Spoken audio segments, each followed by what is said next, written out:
parents, around his relationship with Jesus and with his mother and with his father. I mean, I'm just saying that over your head in the sense that you had similar problems, but through Marvin's journey, which was ultimately tragic and horrible, right? You were able to come to grips with some of your own stuff that was sort of hard won, but initially it must have been terrifying. I was never terrified with Marvin because he was such. I got to do this right, because it's really kind of a precious thing. But Marvin Gaye was, I just did a book with Lenny Kravitz, who's an enormously charming man and a very sweet, loving man. And Marvin was in that category. I mean, now again, Lenny doesn't have nearly the turmoil and the kind of mishigas of Marvin Gaye, but Marvin you just wanted to be with him all the time because he was so cool. He was relaxed. And now, again, we were high most of the time, smoking dope and snorting cocaine. So, I mean, that was part of it. And I also think I didn't get sober till 1990. Marvin was killed in 1984. So our whole experience together involved not just listening to music and talking about theology and literature, but it also involved being high. But this guy was like, going down hard, man.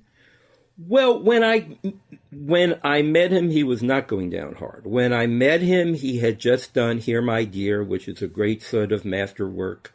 And I was thrilled with that album. This is the album about his divorce from Anna Gordy Gaye.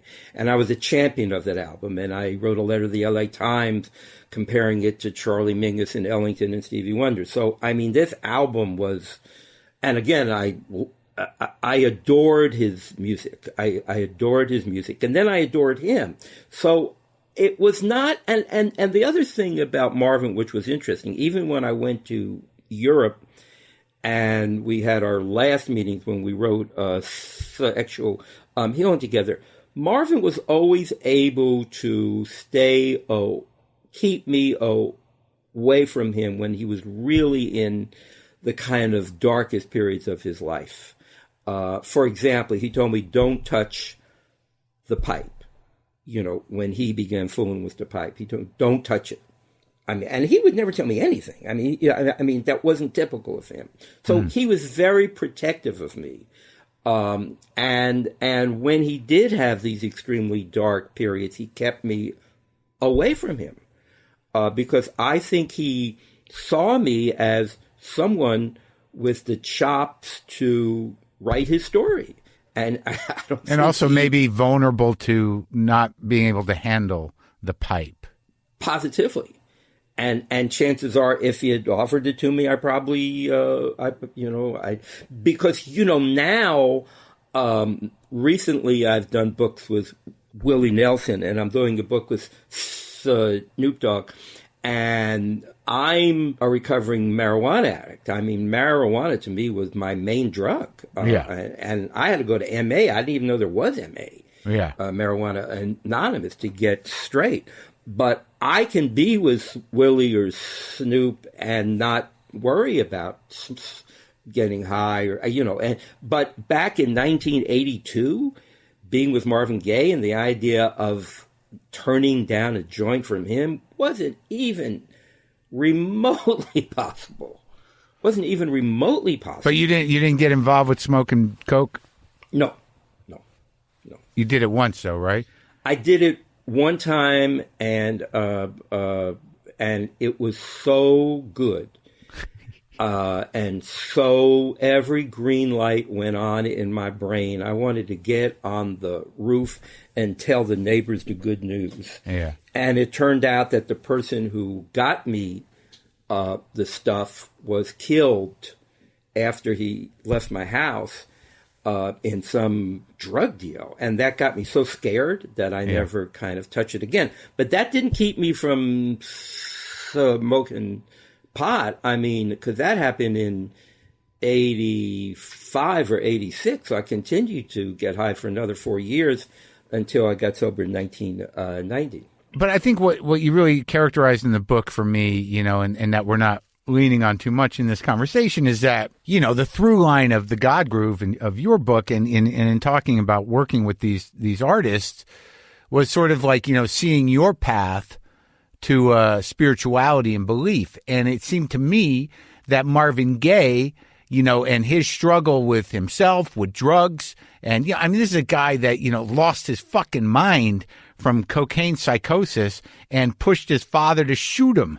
And, you know, and you know, you talk about the aftermath of that and about his father kind of like not, you know, forcefully, you know, intentionally not remembering killing his own son. But I guess my question is, it seemed that the reason I said over your head was that it seemed that the way that Marvin framed his relationship with Jesus in the midst of everything that he was going through, in the midst of what, you know, was seemingly someone surrendering to the devil, you know, was inspirational to you or some sort of cautionary tale or somehow strengthened retroactively your idea of what belief was. I totally agree, because when you are with him, when I was with him, I could see the Jesus in him. I could see that. And when I listened to his music, particularly, you know, What's Going On is a Christian album. I mean, you know, so that he was a gospel artist to me. And you know, there's an old D.H. Lawrence thing that he said, trust the story, don't trust the storyteller. And Marvin's story, as it's expressed in his music, is filled with hope and light and love. Now, it's also filled with turmoil because he's a blues artist, and blues artists have to work their way through the blues. But because he was a gospel artist, I am inspired by Marvin and continue to be. I probably listen to Marvin more than any artist. And I listen to music all day long. Which album do you go back to? Well, I love What's Going On. I love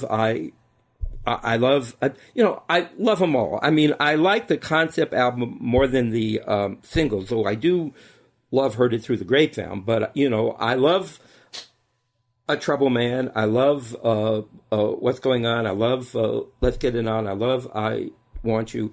And I particularly love Here, My Dear, because it spoke to me so powerfully that I had to meet him.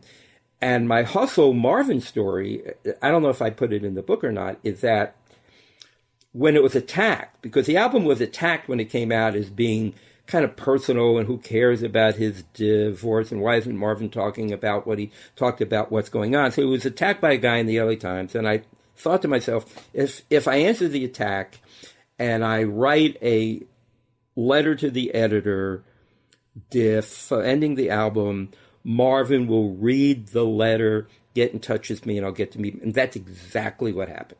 He called me up and he went, "Who are you?" And I said, "Well, I'm this guy. I've written a book on rape." And he said, "Well, come on over, man. Let's talk. I really appreciate your understanding this album."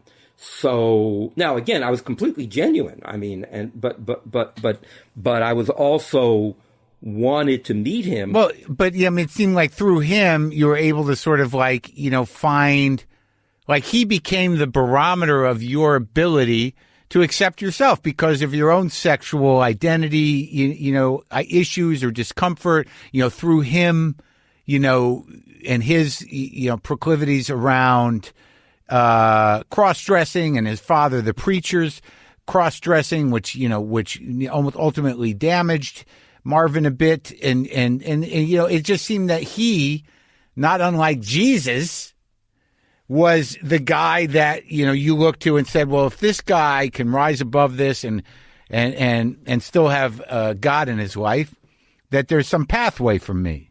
Yeah, I mean, I believe that's true. And what's also true is that we'll just take sexual healing, which is an interesting sort of metaphor for the whole thing. We're together in Austin in April of 1982. But this is him. He ran away because he was so fucked up, right? Yeah, the IRS is after him. He owes his wife's alimony. Yeah. He's depressed. He was in England. He was in Hawaii. He hasn't had a hit since Got to Give It Up. I mean, he's at the lowest state of his life. Yeah. And he winds up in this beautifully quaint town in northern Belgium looking at the North Sea. And again, me being the hustler, I'm chasing after him. We got to do the book. We got to do the book. We got to do the book. And I don't, I've got 2 young kids. I don't have any bread. I don't care. I'm going to go see Beethoven or Mozart, which is what Marvin was to me. I'll do anything to hang out with him. Yeah. So I get there, and on the coffee table is this kind of S&M book of cartoons, which is very kind of, kind of disturbing. And this music track is playing on the boombox, and he needs a story to go with it. And I'm not really thinking about the music track. I'm thinking about this book, and I say, Marvin, this is some sick shit. What you need is sexual healing. And he says, what's that? And I said, well, you kind of love a person for who they are, and it doesn't involve pain, and you're healed from all the complexities, and you accept blah, blah, blah. And he said, well, just write some poetry to that. Well, how would that work as a poem? So I'm glib, and I write When Blue Teardrops, and he takes these words and he puts them to the track, which was written by his keyboardist, Odell Brown, and the song is written. And in my mind, and this is what's so interesting to me and where I think you've kind of hit the nail on the head, in my mind, I'm working as a ghost. In other words, I am ghost writing for Marvin Gaye, his script. Right. But it turns out to be my own script. What I needed was sexual healing and acceptance of the complexity of my own sexuality, because one of my primary addictions is sexual. So it took me forever to understand that what I thought was a song written for him, which was also a song that became kind of a mantra of my own life. And what is the spiritual component of that? That the resolution of my sexual compulsivity and my sexual neurosis happened at 12-step meetings that had to be brought into the church of the 12 steps, that needed a spiritual resolution, because I had tried to go to shrinks and, as I did with cocaine and marijuana as well. I don't want to go to public meetings that admit I'm a sex addict or admit I'm an alcoholic. I wanted to go as an upper middle class Jew. I wanted to go to the privacy of a shrink, pay him $150 an hour, and get cured. It just didn't work. Well, so, but that somehow Marvin was able to sort of balance, your message with something that, he believed that sex and Jesus, that there was not, that you talk a bit in the book about a few of the artists who, that initially there was something about gospel being sexualized by Ray Charles that it was seen as the devil's music, and then there was an evolution where it wasn't the devil's music. All music is God music, and that Marvin sort of exemplified this guy who was able to hold both of those worlds in each of his hands until he went out of his mind and decided that the devil was winning. So what impact did that have on you? When he went out of believe it. I mean, in other words, that's where the Jew in me was great, because I had at least what I call, now I don't mean this couldn't have happened if you were a Hindu or Christian, but I had the critical acumen to argue with him and go, that is crazy. That Charlie Parker or Max Roach or Ornette Coleman is just as much a spiritual instrument as God as you are, or Lightning Hopkins or Charlie Patton or whoever. And this kind of binary thing is crazy. It's an old superstition. I understand where it's coming from, but I rejected. And by the way, intellectually, Marvin rejected it, but from an